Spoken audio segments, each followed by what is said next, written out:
Hi, I'm Father David Sanji. Welcome back to A Simple Word, where we speak about the gospel for the coming Sunday.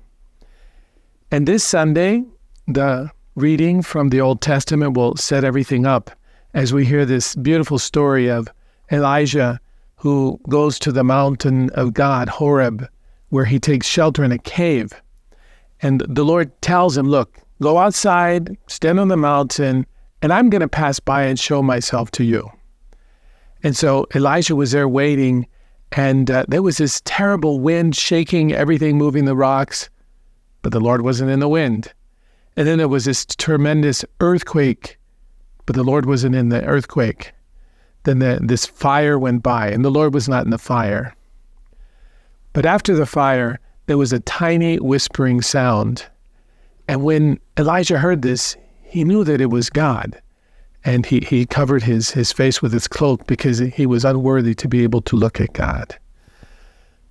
So many people think in times of this wind and earthquake and fire, in the times of tragedy and suffering, that somehow God is manifesting his power, or maybe evil's manifesting his power, that the Lord has to come and counteract.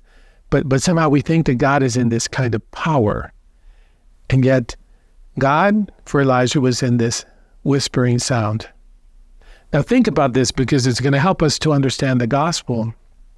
Jesus had just fed the crowds of people. He did this miracle with the bread. And so he went up onto a mountain to pray by himself. And he told the disciples, you go on to the other side in the boat. So Jesus went to pray, to be quiet with God.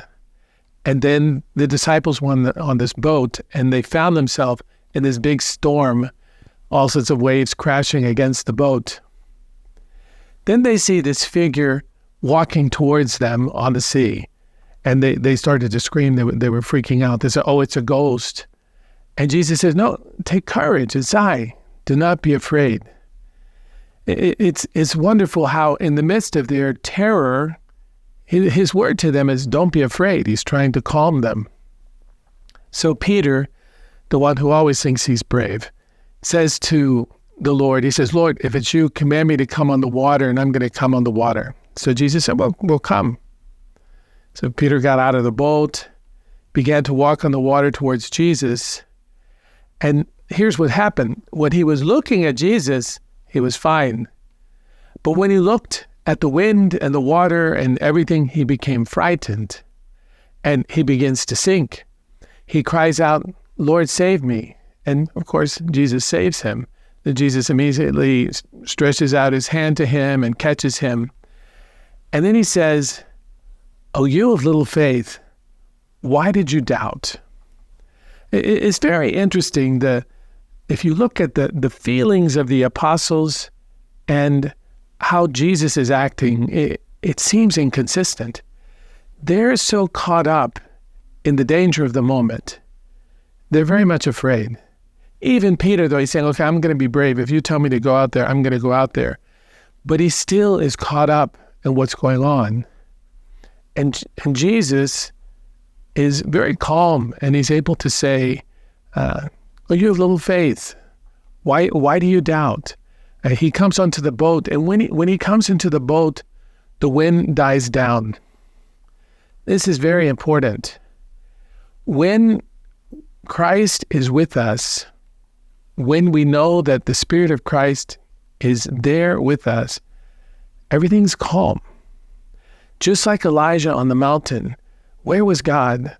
Not in the noise and everything else, but he was in the calm. It's important for me to consider, where do I look for God in a noisy, scary world? And I have to say, these days the world looks noisier and scarier than ever. I've even taken it to stop looking at newspaper headlines. I don't watch the news on TV because there's just too much there. There's always something that's happening. And there's so many people that are crying out, and so many problems in our world today that is very noisy and it's very scary.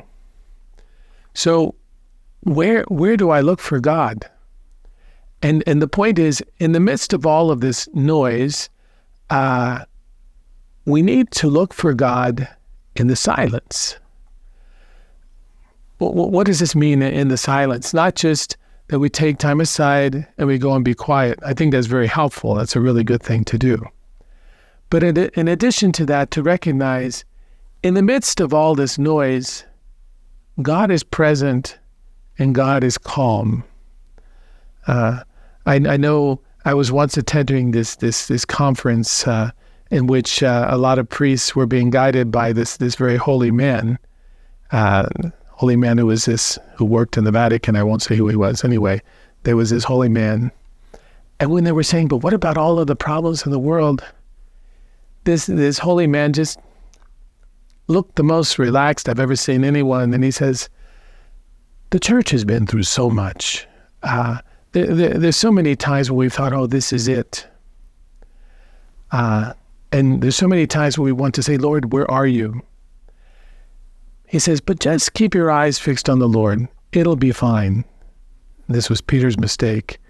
He didn't keep his eyes fixed on the Lord. He wanted to, he was afraid, but in the midst of his struggle, instead of keeping his eyes fixed on the Lord, he was looking at the sea itself and was afraid of death. If our eyes are fixed on the Lord, we will be fine. These words of Jesus, "O you of little faith, why did you doubt?" It's important for us to realize that we might have just a little bit of faith and that we doubt. And therefore, it's very important simply to pray for the gift of faith and to ask God to help us in any situation, simply to keep our eyes fixed on Him.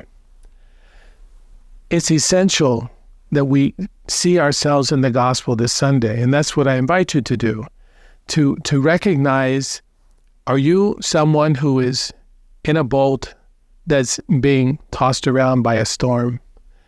Are you someone who is asking God to invite you to Him? Or are you someone who has little faith? If we find ourselves in the gospel and we listen attentive, what we're going to experience is what Jesus was doing with His disciples. He speaks very calmly to them, and He essentially tells them, why do you doubt? I'm with you. Don't look at the storm. Keep your eyes focused on me. And if we keep our eyes focused on Him, we'll be fine. I think part of the problem is that we expect God to be a certain way. I don't know if you're like this. We want God to act in a certain way or to do a certain thing for us. We want God to be with us in a way that's familiar and that makes us feel better. But often these expectations simply stand in the way of God being there with us, loving us, despite the storm that's around us. So listen to the gospel this Sunday and allow this word to speak to you in a very personal way, that it can be like Elijah on that mountain, hearing God whispering in this tiny sound, but totally changing his life. So thank you for listening. If you liked this presentation, I ask that you take off that you like it and that you contact us and let us know.